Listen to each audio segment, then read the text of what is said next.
제가 먼저 읽고 여러분들 한 절 읽고 해서 교독으로 읽습니다.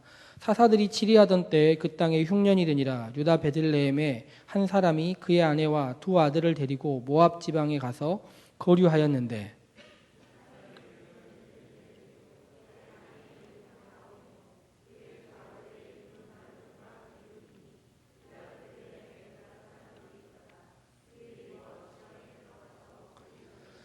나오미의 남편 엘리멜렉이 죽고 나오미와 그의 두 아들이 남았으며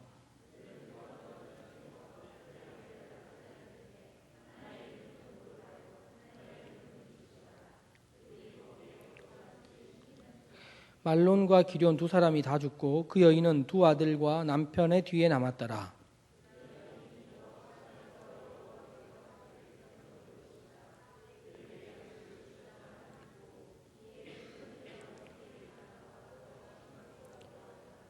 있던 곳에서 나오고 두 며느리도 그와 함께하여 유다 땅으로 돌아오려고 길을 가다가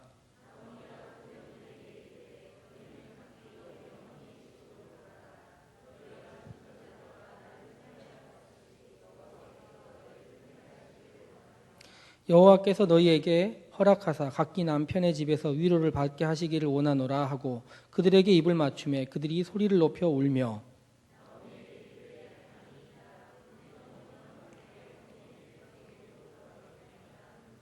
나오미가 이르되 내 딸들아 돌아가라. 너희가 어찌 나와 함께 가려느냐. 내 태중에 너희 남편 될 아들들이 아직 있느냐.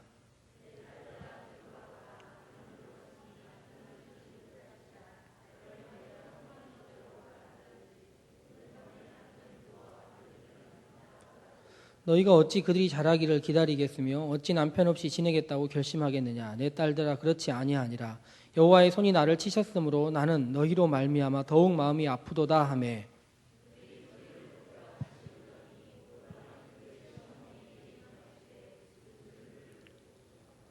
나오미가 또 이르되 보라 내 동서는 그의 백성과 그의 신들에게로 돌아가나니 너도 너의 동서를 따라 돌아가라 하니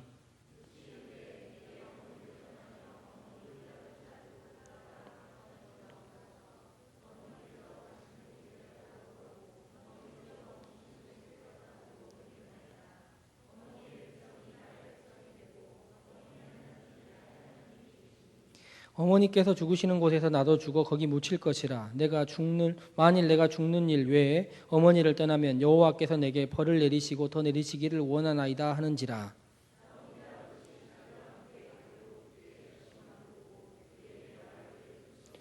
이에 그 두 사람이 베들레헴까지 갔더라. 베들레헴에 이를 때에 온 성읍이 그들로 말미암아 떠들며 이르기를 이가 나오미냐 하는지라.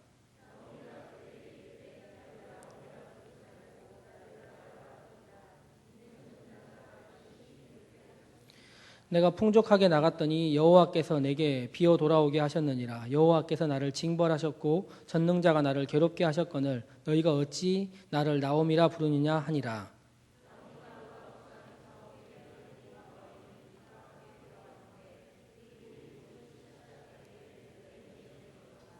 아멘. 연초부터 성경을 읽고 있기 때문에 이미 말씀 마을은 룻기를 한참 지나서 역대 상하에 들어갔을 것이고 혹시 아직도 광야에서 방황하거나 가나안 땅을 못 간 청년들이 있을 수도 있겠습니다만은 그래도 대부분 룻기 정도, 사무엘 상하 정도까지는 성경이 굉장히 흥미있고 재미있는 이야기이기 때문에 읽을 수 있습니다. 그런데 성경을 읽다 보면 여호수아부터 시작되는 생각보다 많은 전쟁 이야기 그리고 전투의 이야기들 그리고 땅 분배의 이야기들 사이에 이 룻기라는 성경 하나가 끼어 있습니다.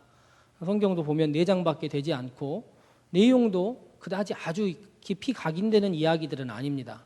그런데 어떻게 보면 전쟁과 아주 많은 폭력들 혹은 많은 땅을 나누는 많은 사람들의 이야기 사이에 어떻게 보면 아주 작은 소품처럼 매우 작은 이야기가 하나 들어있어서 우리의 관심을 끌게 되어 있습니다. 구약 성경에 보면 전체에서 여자의 이름으로 성경이 기록되어 있는 것은 2개입니다. 하나가 룻기고 하나가 에스더입니다. 나머지 성경은 대부분 남자나 지명 여러 가지 다른 상황들의 이름으로 만들어져 있습니다. 그런데 에스더는 사실 성경 가운데서 그만큼 역할을 감당하고 있다고 이해가 되는 것이 에스더서에는 특별하게 하나님이라는 이름이 여호와라는 이름이 한 번도 나오지 않지만 이스라엘의 절기 가운데 부림절이라는 절기가 있습니다. 이 절기를 만들어낸 날이 에스더서에 나타나 있습니다. 그리고 민족 전체를 구원한 한 사람의 이야기이기 때문에 성경의 이야기가 사실 이스라엘 사람들에게 처음에는 의미 있는 이야기였기 때문에 성경 가운데 충분히 기록될 만한 이야기입니다. 그리고 한 왕비의 여러 가지 행동들로 인해서 민족 전체가 구원받았다고 하니 성경에 있는 이야기들 중에 아주 기억에 남고 많은 사람들이 회자해서 기억할 만한 이야기라는 것입니다. 그런데 막상 룻기를 읽어보면 이게 이렇게 큰 일인가 하는 생각을 금방 하게 됩니다. 특히 4장 마지막에 보면 우리는 지금 4장에 있는 족보 이야기가 뒤에 쭉 나와 있기 때문에 다윗 때문인가 생각하기 쉽지만 학자들이 연구해 봤을 때 4장 마지막에 나와 있는 족보 이야기는 후대에 첨가되었을 가능성이 높다 이렇게 얘기를 합니다. 그러므로 족보 이야기를 뗀 채 성경을 읽어야 되는 것입니다. 뗀 채로 읽었을 때 이 이야기가 진정으로 이스라엘 사람들에게 어떤 의미를 주었을 것인가 이것을 한번 생각해 볼 필요가 있다는 것입니다. 특히 오늘 성경에 보니까 이 사람들 가족들이 모압이라는 땅에 갔는데 신명기 23장에 보면 이런 구절이 있습니다. 암몬 사람과 모압 사람은 여호와의 총회에 들어오지 못하리니 그들에 속한 자는 10대뿐만 아니라 10번째 대가 끝날 때까지 뿐만 아니라 영원히 여호와의 총회에 들어오지 못한다는 이야기가 있습니다. 그러므로 모압 여인 이 룻이 성경 가운데 들어있고 이 여인에 대한 이야기를 성경으로 남겼다는 것은 이스라엘 사람들에게는 굉장히 큰 많은 의미를 포함하고 있다 이야기할 수 있는 것입니다. 성경을 읽어보면 특별히 아주 큰 이야기가 나와 있는 것도 아니고 단지 한 가족에 대한 이야기, 조금 넓혀보더라도 그 가족과 친족에 대한 이야기가 전부입니다. 특히 게다가 2장, 3장에 가보면 특별한 사건이 아니라 여인이 볼이 줍다가 일어나는 한두 가지 일들에 대한 이야기가 전부이기 때문에 이 이야기가 어떻게 하여 성경 가운데 남았으며 이 이야기를 우리는 어떻게 이해해야 되는가 이런 생각을 한번 곰곰이 해볼 필요가 있다는 것입니다. 우리가 작년에 기억나는지 모르겠지만 3월 달쯤에서 한 달 동안 요나를 읽었었습니다. 요나도 길지 않은 성경이고 한 장씩 한 주씩 돌아가면서 읽었었는데 구약 성경의 룻기와 비견되는 책이 요나입니다. 왜냐하면 전혀 연관성은 없어 보이지만 사실 이방 민족에 대해서 이렇게 마음을 열고 있는 책이 구약 성경에 몇 개 있지 않기 때문입니다. 요나 성경을 보면 이방 민족을 향하여 하나님의 사랑이 열려 있지 않습니까? 그런데 룻기라는 성경을 읽어보면 이방 여인이 미워할 수 없는 여인으로 나오고 이방 민족에 대한 생각이 약간 달라질 수 있다는 것을 성경을 읽다 보면 알 수 있다는 것입니다. 룻기는 지금 우리가 읽을 때 사무엘상 앞에 있지만 성경을 보면 사사기 다음에 룻기가 있고 사무엘상이 있지 않습니까? 그래서 우리들은 성경이 원래 이때 기록됐을 것이다 생각하기 쉬운데 이것은 포로기 이후에 즉 BC 5세기 정경 해가지고 기록된 책입니다. 기록된 연도로 치자면 한참 뒤로 밀려야 됩니다. 소예언서쯤 해서 기록돼야 될 책인데 후대에 편집하신 분들, 성경의 순서를 맞추시는 분들이 순서를 시간의 흐름에 따라 맞추다 보니까 이 성경이 여기 들어가 있는 것입니다. 그리고 엄밀히 얘기하자면 시간의 흐름에 따라서 얘기를 하자면 포로기에서 막 돌아왔을 때 바벨론으로 끌려간 다음에 백성들이 처음 돌아왔을 때는 룻기 같은 생각은 상상할 수도 없었습니다. 왜냐하면 에스라 느헤미야 우리가 이번 주 성경 역대하를 읽고 다음 주에 에스라 느헤미야를 읽을 것인데 에스라 느헤미야를 읽다 보면 그런 이야기가 나옵니다. 이방 민족과 결혼한 사람들을 너무 미워해요. 이스라엘 사람들이. 미워하는데 너무 미워합니다. 얼마나 미워했냐면 그들과 상종하지 않을 정도로 미워했어요. 예수님 시대에 보면 사마리아라는 사람들이 있지 않습니까? 한 지역이 있지 않습니까? 이 지역 전체가 이방인들과 결혼했다고 해서 그렇게 싫어하는 거예요. 그러므로 에스라 느헤미야 포로기에서 바로 돌아온 다음에는 이스라엘 사람들이 룻기 같은 성경을 받아들일 마음의 준비가 없었습니다. 그런데 그 뒤에 어떻게 하여 이스라엘 사람들 마음 가운데 이런 성경, 룻기와 같은 성경이 그들 마음 가운데 포용되는 시점이 있었다는 것입니다. 오늘 그것에 대해서 같이 한번 이야기해 보려고 합니다. 성경에 보면 마태복음 1장이 굉장히 재미있는 성경입니다. 마태복음 1장에 보면 족보 이야기가 쭉 나와 있습니다. 족보 이야기가 나와 있는데 족보가 자세히 읽어보면 족보에는 보통 남자들의 이야기가 기록되어 있는데 성경에 보면 엄밀하게 따지자면 4명에서 5명의 여자 이름이 기록되어 있습니다. 그 족보 가운데 한 명 기록되어 있는 사람이 오늘 성경에 나와 있는 룻입니다. 그런데 룻 바로 앞에 기록되어 있는 사람이 누구냐면 가나안 전쟁 때 이스라엘을 도왔던 라합이라는 여인의 이름도 적혀 있습니다. 그런데 전시 상황, 굉장히 이스라엘 백성들의 위기 상황에서 위기를 넘겨주고 탈출하게 해주고 이스라엘 백성들을 구원한 사람이니 아주 혼란한 상황에 어쩔 수 없이 라합이라는 여인은 이방인이었지만 족보에 들어올 수 있었다 생각할 수 있습니다. 그런데 룻이라는 여인은 보면요, 그렇게 특별한 케이스가 아닙니다. 그냥 일상생활일 뿐이에요. 먹고 사는 문제와 가족 간의 관계의 문제밖에 다른 문제가 있지 않습니다.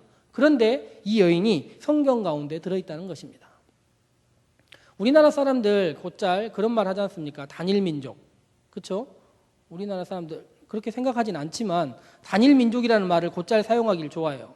그런데 옆에 있는 사람들 얼굴을 한번 보세요. 우리가 같은 민족들인가? 전혀 다르게 생겼지 않습니까? 섞여 있어요. 우리나라는 사실 많이 섞여 있는 민족입니다. 강무석과 정민호를 보세요. 전혀 닮지 않았잖아요. 한민족으로 보이지가 않지 않습니까? 사실 거의 대부분 그래요. 그런데 이런 마음이 우리나라뿐만 아니라 누구에게도 있었냐면 이스라엘 사람들에게도 있었습니다. 그래서 그 사람들도 한 민족임을 강조하고 싶었고 민족 안에서 공동체를 만들어 보려고 되게 노력했단 말이에요. 그런데 놀랍게도 이런 성경이 성경 가운데 하나 들어있어서 우리에게 많은 호기심과 함께 성경의 이야기를 다시 한번 생각하게 하는 것입니다. 부산대에 있는 강명관이라는 교수가 쓴 책 중에 열려의 탄생이라는 책이 있습니다. 제목을 들어보기도 쉽지 않은 책이고 굉장히 두꺼운 책인데 이 열려의 탄생이라는 말은 열려라는 말 들어보셨죠? 열려? 언제 많이 사용하던 말입니까? 조선시대. 조선시대 열려라고 하면 순결을 뺏기면 어떻게 하는 것입니까? 은장도 하나 빼가지고 언제라도 자결할 준비를 가지고 있다가 가슴을 찌르는 이것이 연료 아닙니까? 그리고 남편이 행해라도 먼저 죽고 나면 같이 묻혀서 죽는 것이 전혀 어색하지 않은 그런 사람들을 흔히 연료라고 부릅니다. 그리고 그런 사람들을 장려하고자 혹시라도 한 명이 그렇게 했다면 동네 앞에 연료문 세워가지고 사당을 만들고 그 사람을 추모하는 일을 했다는 것 아닙니까? 그런데 강명관 교수가 밝혀보니까 원래 조선시대가 처음부터 연료가 있지 않았다는 거예요. 조선시대 초기에는 여자들이 굉장히 드셌답니다. 고려시대부터 남겨온 여자들이 드센 전통 아주 많이 남아 있었는데 임진왜란 이후로 이런 일이 생겼다는 거예요. 임진왜란에 전쟁이 나니까 남자가 많이 죽었겠습니까? 여자가 많이 죽었겠습니까? 통상적으로 전쟁이 나면 남자가 많이 전쟁에 나가서 죽을 수밖에 없습니다. 여자가 더 많고 남자가 귀하다 보니까 가부장적인 사회가 더욱 구축되었다는 거예요. 그리고 남자들 세계에서 남자들이 더 존중받다 보니까 유교 사회가 다시 한번 더 구축되었는데 그것을 위해서 여자들에게 희생을 강요하고 그런 상황들이 만들어졌다는 거예요. 그래서 연료는 여자들이 자발적으로 남편을 존중해줘야겠다, 우리 가문을 살려야겠다 해서 만들어진 것이 아니라 탄생했다는 것입니다. 구조에 의해서 유교라는 하나의 전통에 의해서 만들어졌다는 것입니다. 그러므로 의도된 탄생, 어떻게 보면 조작된 탄생이라 말할 수 있습니다. 그런데 오늘 성경에 보니까 굉장히 헌신적인 며느리 한 명이 나옵니다. 사실 둘 다 헌신적이었고 한 명이 약간 더 헌신적인 며느리였는데 이 며느리의 두 사람의 이야기를 읽어보면 사람과 사람 사이의 관계만으로 이어져 있습니다. 어떤 조작이나 어떤 강요, 압박이 전혀 없는 상태에서 사람과 사람, 어떻게 보면 여자와 여자 사이에서 그리고 조선시대보다 몇 배는 더 가부장적이었던 이스라엘과 그 지역 근처의 사회에서 두 사람 사이에 놀라운 사랑의 이야기가 성경 가운데 나타나 있다는 것입니다. 오늘 성경 8절에 보면 선대라는 말이 하나가 나옵니다. 들어보시면 선대라는 말이 나오는데 이것은 사실 번역하기 굉장히 어려운 말입니다. 이것은 헬라어로는 아니 히브리어로는 헤세드라는 말인데 이건 번역이 잘 안 돼요. 선대라는 말도 맞고 친절함, 인애, 사랑, 관대함 모든 단어가 다 섞여 있는 단어입니다. 굉장히 어려운 단어예요. 그래서 한글로 번역되어 있는 성경을 보면 성경마다 이 단어가 다 다릅니다. 대부분 다르게 기록할 수밖에 없어요. 그런데 뭐가 있었다는 거냐면 이 여인들 사이에 이게 있었다는 거예요. 헤세드가. 이 헤세드가 있었는데 그 헤세드가 있어서 이들 사이에 무엇인가 알 수 없는 놀라운 일들이 벌어졌다는 것입니다. 오늘 성경은 그 이야기를 하고 있는 것입니다. 성경 시작에 보면 베들레헴이라는 지역에 살던 그냥 살만했던 4인 가족에 대한 이야기가 시작됩니다. 사사시대는 시작할 때 보면 사사들이 치리하던 때라고 나와 있는데 사사시대에는 여러 가지로 살기 힘든 시절이었습니다. 이스라엘 백성들이 여호수아 성경을 보면 가나안 땅에 가서 모든 것을 다 정복했다고 나왔지 않습니까? 31개 전투 치러서 다 이겼고 다 승리했다고 나와 있어요. 그런데 성경을 꼼꼼히 읽어보면 이스라엘 사람들이 어디를 정복한 거냐면 살만한 땅, 평지를 정복한 게 아니에요. 예? 농토가 많고 살기 좋은 땅을 정복한 게 아니라 엄밀히 읽어보면 산지를 정복했습니다. 사람들이 별로 살지 않고 있는 척박한 땅을 가서 산 거예요. 그런데 그 척박한 땅을 일구고 살고 있는데도 사사기 성경을 보면 평지에 사는 사람이나 근처에 사는 사람들이 와서 이스라엘 사람들이 가지고 있는 것을 수탈해 갔어요. 그리고 여러 해 동안 굉장히 힘들고 압제된 삶을 살았습니다. 가끔 사사들이 나타나서 이스라엘 백성들을 힘든 삶에서 구해주긴 했었지만 힘들고 어려운 삶은 계속 반복됐습니다. 반복되는 삶 가운데 성경에 보니까 흉년이 들었던 것입니다. 산과 비탈에서 그렇잖아도 먹기 살기 힘든데 물이 없는데 가뭄에 흉년까지 들다 보니 먹을 것이 너무 없는 것입니다. 그나마 가지고 있는 것이 조금 있었던 이 가족은 4인 가족은 집을 떠납니다. 집을 떠나서 당시 이스라엘 지형 근처에서 가장 그래도 땅이 비옥하고 1년 사계절 물이 있을 만한 곳이 모압이라는 곳입니다. 그곳으로 이동하는 것입니다. 하나님이 보시기에 굉장히 마땅찮은 일입니다. 왜냐하면 하나님은 약속의 땅을 주셨고 이미 그들은 요단강을 건너서 백성 전체가 건너갔었는데 다시 그 땅을 건너서 하나님이 말씀하지 않은 이방 지역을 향하고 가고 있다는 것은 굉장히 슬픈 일입니다. 그러나 이 가족은 하나님이 계시지 않지만 하나님이 지정하신 땅은 아니지만 그들이 함께 살아야겠다 생각하고 그 땅을 향해 떠납니다. 신앙이 없는 이방인의 지역에서 산다는 것은 쉽지 않았을 것 같습니다. 보니까 남편이 죽습니다. 그리고 얼마 지나지 않아서 성경에 보니까 아들 둘까지 다 죽게 됩니다. 4인 가족에 여자 혼자, 나옴이라는 여자 혼자 나오게 됩니다. 나옴이라는 이름의 뜻이 나중에 보니까 희락이라고 나오지만 원래 이름의 뜻은 이런 것입니다. 사랑스러운 여인.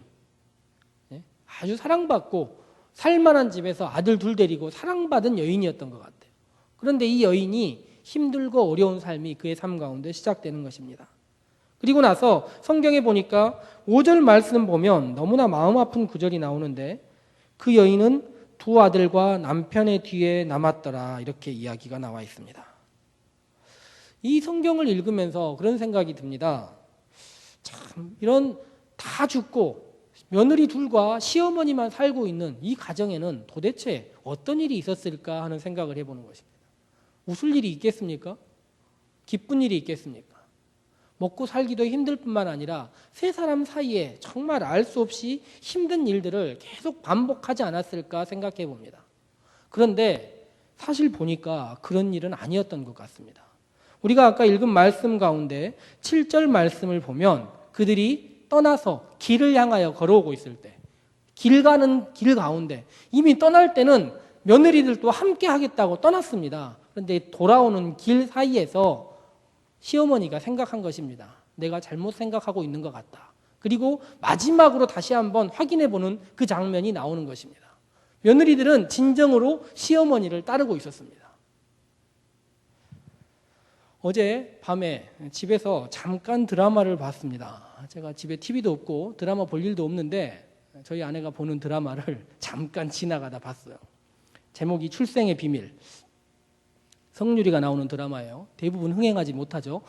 거의 흥행하지 못하는 성유리가 나오는 드라마인데 요즘 나오는 드라마의 특징은 5분 안에 드라마를 다 설명하는 것 같습니다. 컷이 너무 짧아요. 롱테이크가 거의 없고 짧게 진행되기 때문에 한 5분만 보면 주인공뿐만 아니라 나오는 사람들 대부분이 다 한번 나와요. 그래서 중간부터 보는 사람도 어디서부터 봐도 별로 지장이 없어. 5분만 보면 내용을 다 이해할 수 있어요. 등장인물들도 이 사람들이 다 나오는구나 알 수 있고. 그런데 그렇다고 해도 제가 드라마를 보는 건 아닙니다. 그런데 드라마를 보다가 귀에 딱 들어오는 소리가 있었어요. 제가 무슨 얘기에 가장 귀가 잘 들리겠습니까? 목사다 보니까 교회 얘기가 나오면 이게 번쩍 귀가 뜨여요. 성경에 보니까, 아니 성경이 아니라 드라마에 보니까 무슨 얘기가 나왔냐면 시어머니가 며느리에게 이야기하는 말 한마디가 나온 거예요. 근데 며느리가 아이가 없나 봅니다. 그런데 며느리에게 이런 얘기를 하는 거예요. 교회 가자. 교회 가서 기도해야 된다. 그런데 네가 정성이 부족해서 아이가 안 생긴다 이런 얘기를 하는 거예요. 귀가 번쩍 뜨여서 뭐 이런 말도 안 되는 드라마가 있지 하고 드라마를 봤습니다. 그런데 이게 우리가 한국 사회에서 세상에 있는 사람들, 드라마 작가들이 사실 가장 민감한 사람들 아닙니까? 이 사람들이 교회를 바라보는 시선처럼 느껴진 겁니다. 우리가 그런 사람들인가 봐요. 정성이 부족해서 뭔가를 이루지 못할 정도로 온전히 헌신해서 뭔가를 뺏어내기를 위하여 노력하고 있는 그런 사람들처럼 보였다는 것입니다.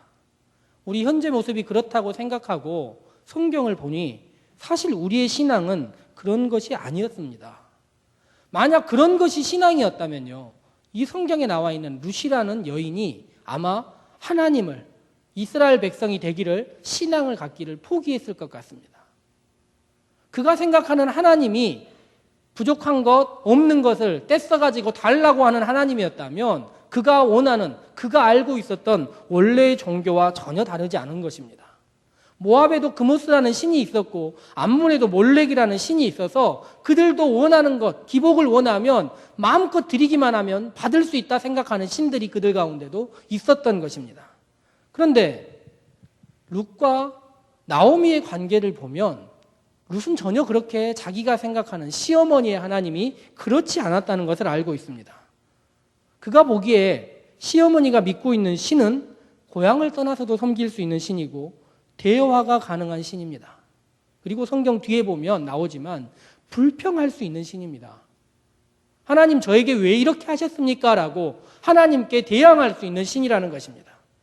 일방적으로 강요하는 것이 아니라 관계 안에서 우리들에게 주고받음이 있는 신이라는 것을 이 며느리가 알게 된 것입니다. 그리하여 그 신앙을 가지고 있는 사람들 사이에서도 관계가 나빠지지 않는 신이 이 나오미, 즉 룻이 본 자기 시어머니의 신앙이라는 것입니다. 성경이 말하는 신앙이라는 것은 오늘 현재 드라마가 보여주는 한국 사회의 신앙과는 굉장히 차이가 있다는 것입니다. 오늘 성경이 기록된 시대는 굉장히 슬픔의 시대입니다. 왜냐하면 이스라엘 백성들에게 갈 곳 없고 사살하고 있다고 하지만 늘 전쟁 가운데 많은 사람들에게 뺏기는 것이 많았던 시절이기 때문입니다.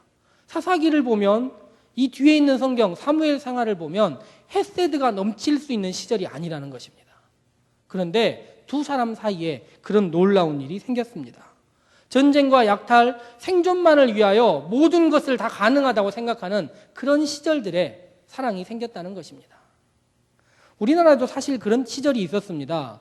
우리나라도 다음 달이 되면 6월이 되는데 한 50년 전에 60년 전에 우리나라에도 전쟁이 있었지 않습니까? 흔히 한국 전쟁이라고 해서 3년 정도 우리나라에서 남과 북이 전쟁의 대치 상황을 보이고 있었습니다. 그런데 전쟁이 짧은 순간에 끝나지 않았지 않습니까? 우리나라 전쟁이 3년이나 지속됐어요. 3년 1개월 정도 지속되다 보니까 시작할 때는요, 전쟁이 확실한 대척점이 있어서 미워하는 사람과 적들이 구별되게 됩니다. 그런데 전쟁이 계속 지속되다 보면 우리나라에서 전쟁 이후로 나오는 독특한 말 한마디가 있는데 피난이라는 말이 우리나라에서 굉장히 유행했었어요. 3년 동안 여러 지역이 북쪽과 남쪽이 차지했습니다.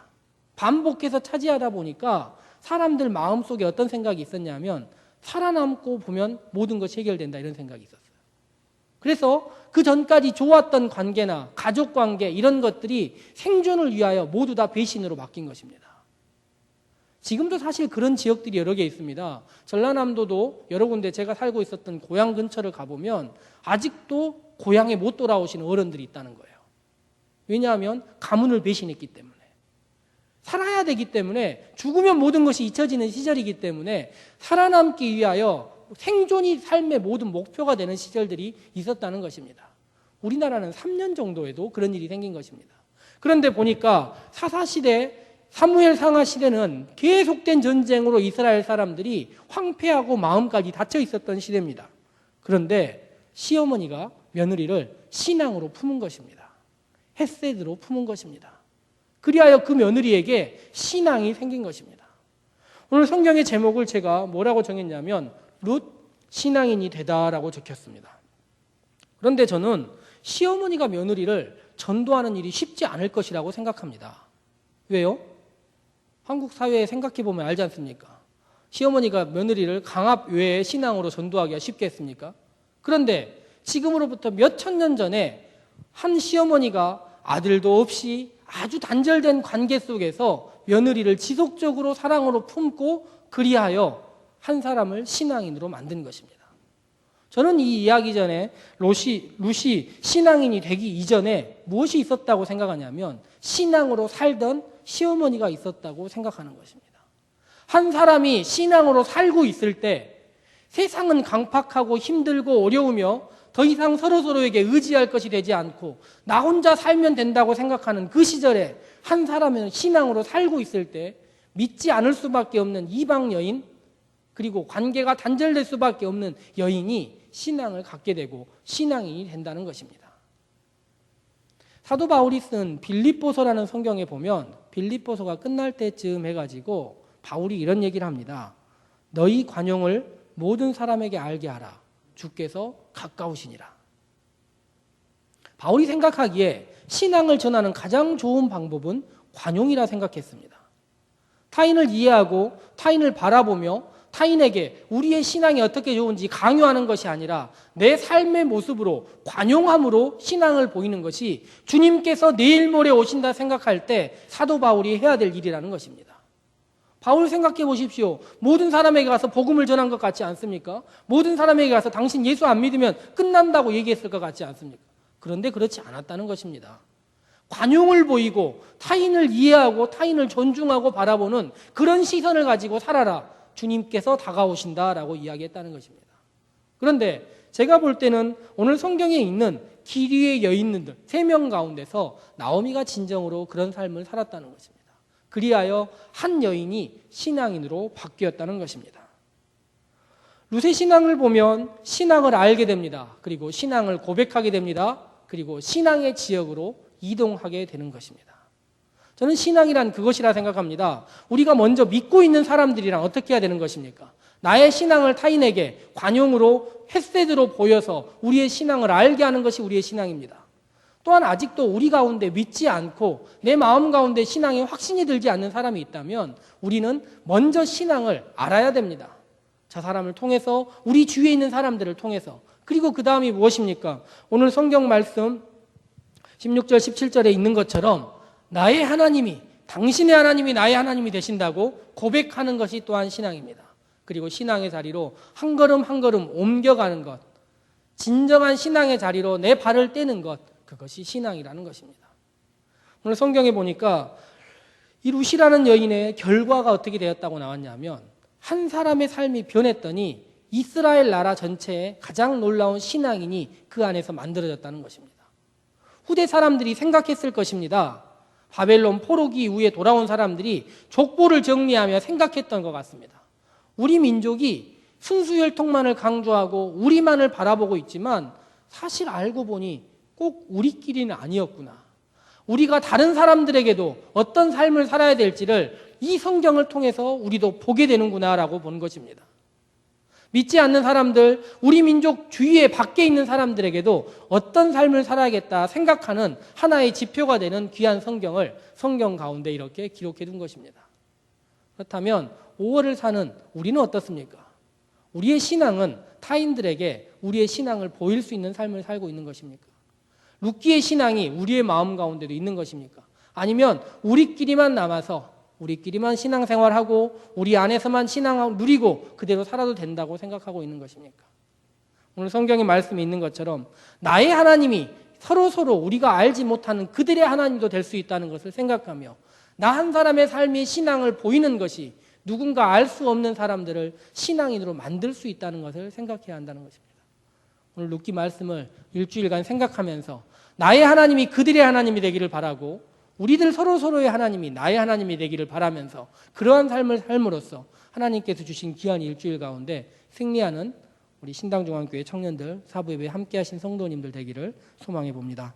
같이 한번 우리 기도하도록 하겠습니다.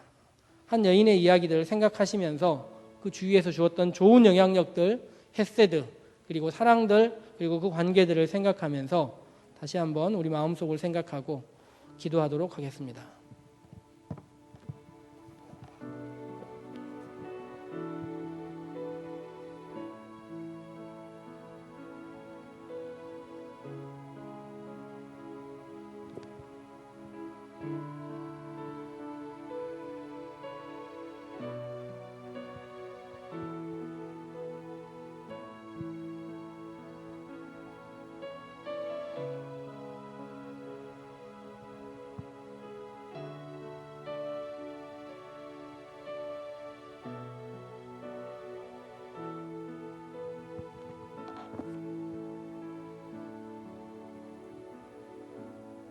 사랑의 하나님, 우리들에게 또한 일주일의 시간을 주십니다. 주님께서 주신 귀한 시간에 우리의 관용을, 우리의 사랑을, 우리의 헤세드를 많은 사람들에게 알릴 수 있는 시간 되게 하여 주시옵소서. 주님께서 가까움을 본다고 생각하고 우리의 마음속에 주님의 오심을 기다리면서 우리 주위의 많은 사람들에게 우리의 신앙이 그들에게 전해질 수 있는 귀한 일주일 될 수 있도록 5월의 한날들을 인도하여 주시옵소서. 감사드리며 예수님 이름으로 기도합니다. 아멘.